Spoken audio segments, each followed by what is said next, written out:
നായാടി മുതൽ നസ്രാണി വരെ എന്ന ഐക്യ നീക്കത്തിൽ നിന്ന് NSS പിന്മാറിയെങ്കിലും മറ്റ് സമുദായങ്ങളെ ചേർത്ത് ഐക്യ തീരുമാനവുമായി മുന്നോട്ടു പോകാനാണ് SNDP തീരുമാനം.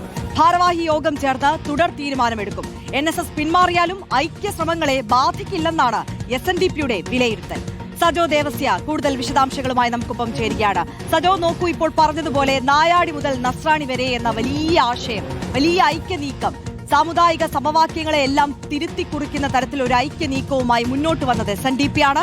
അതിനെ സ്വാഗതം ചെയ്ത് ഒപ്പം നിന്നു തുടക്കത്തിൽ NSS. പക്ഷേ ഇപ്പോൾ അപ്രതീക്ഷിതമായി പിന്മാറിയിരിക്കുന്നു. ഇത് സ്വാഭാവികമായും SNDPക്ക് വലിയ തിരിച്ചടി തന്നെയാണ്. പക്ഷേ പ്രബലമായ NSSനെ ഒപ്പം നിർത്താതെ ഈ സാമുദായിക ഐക്യ നീക്കവുമായി മുന്നോട്ട് പോകാൻ SNDPക്ക് കഴിയുമോ? അങ്ങനെ ഒരു ആത്മവിശ്വാസം ഇപ്പോഴും SNDP പ്രകടിപ്പിക്കുന്നുണ്ടോ?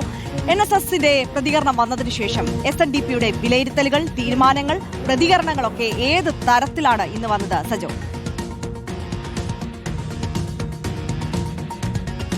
തുടക്കത്തിൽ തന്നെ ഈ ഐക്യ നീക്കം പാളി എന്താണ് ഇതിലെ ആത്യന്തികമായി സംഭവിച്ചിരിക്കുന്നത്? കാരണം NSSുമായുള്ള ഒരു ധാരണ ഇല്ലാതെ അത്തരമൊരു ഐക്യ നീക്കവുമായി, ആ മുദ്രാവാക്യവുമായി മുന്നോട്ട് പോവുക എന്നത് പ്രായോഗികമല്ല എന്നതൊരു വസ്തുതയാണ്. പക്ഷെ അപ്പോഴും അപ്രതീക്ഷിതമായിരുന്നു ഈ പ്രതികരണം SNDP യോഗം നേതൃത്വത്തെ സംബന്ധിച്ച് എന്ന കാര്യത്തിൽ തർക്കമൊന്നുമില്ല. കാരണം ഈ കാര്യത്തിൽ തീരുമാനമെടുത്ത്, അതായത് നേതൃയോഗം, ആലപ്പുഴയിൽ ചേർന്ന നേതൃയോഗത്തിൽ തീരുമാനമെടുത്ത് അതിന്റെ അടിസ്ഥാനത്തിൽ ഒരു ആശയവിനിമയം NSS നേതൃത്വവുമായി നടത്തി.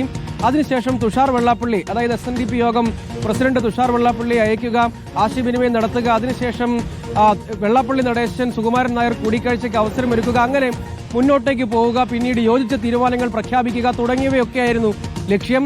ഇനിയിപ്പോൾ അത് അപ്രായോഗികമാണ് എന്ന ഏറെക്കുറെ വ്യക്തമായി. ഇനിയിപ്പോൾ ഈ പരിക്ക് പരിഹരിക്കുക എളുപ്പമാകില്ല. കാരണം പിന്മാറുന്നതായി, അതായത് ഡയറക്ടർ ബോർഡ് ചേർന്ന് തന്നെ പിന്മാറുന്നതായി ഔദ്യോഗികമായി പ്രഖ്യാപിക്കുന്നു എന്ന നിലയിലേക്ക് പോകുന്നതോടുകൂടി ഇതിലൊരു തിരുത്തൽ വരുത്തുക NSSന്റെ ഭാഗത്ത് നിന്ന് അത്ര എളുപ്പം സംഭവ്യമല്ല. അത് പ്രതീക്ഷിക്കുകയും വയ്യ എന്നതൊരു പ്രധാനപ്പെട്ട കാര്യമാണ്. പക്ഷേ SNDP യോഗം ജനറൽ സെക്രട്ടറി വെള്ളാപ്പള്ളി നടേശൻ ഒരു ഐക്യ നീക്കം പ്രഖ്യാപിക്കുകയും അത് സംബന്ധിച്ച് വിശദമായി പലതവണ മാധ്യമങ്ങളെ കണ്ട് വിശദീകരിക്കുകയും ചെയ്തു.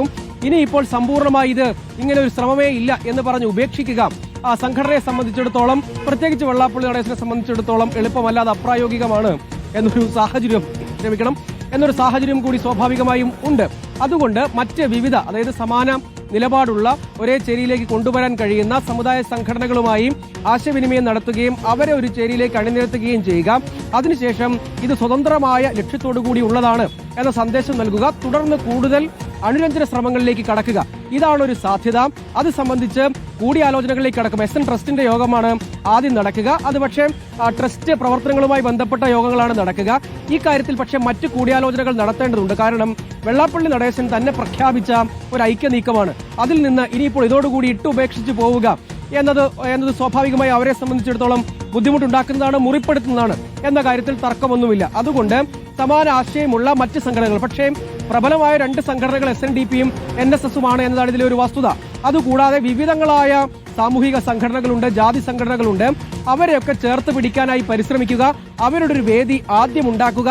അതിലേക്ക് വേണമെങ്കിൽ കടക്കാവുന്നതാണ്. പക്ഷേ രണ്ട് പ്രബല സമുദായ സംഘടനകളുടെ ഐക്യം എന്ന നിലയ്ക്കായിരുന്നു ഇതിന് ശ്രദ്ധ കിട്ടിയത്. പക്ഷെ സ്വാഭാവികമായും ഇനി നടക്കാൻ പോകുന്ന നീക്കം അതാണ്. അത് കൂടിയാലോചനയ്ക്ക് ശേഷം ഉണ്ടാകും എന്നതാണ് SNDP നേതൃതലത്തിലുള്ള ആളുകളിൽ നിന്ന് ഈ ഘട്ടത്തിൽ നമ്മൾ മനസ്സിലാക്കുന്നത്. സജോ ദേവസ്യാണ് വിശദാംശങ്ങൾ നൽകിയത്.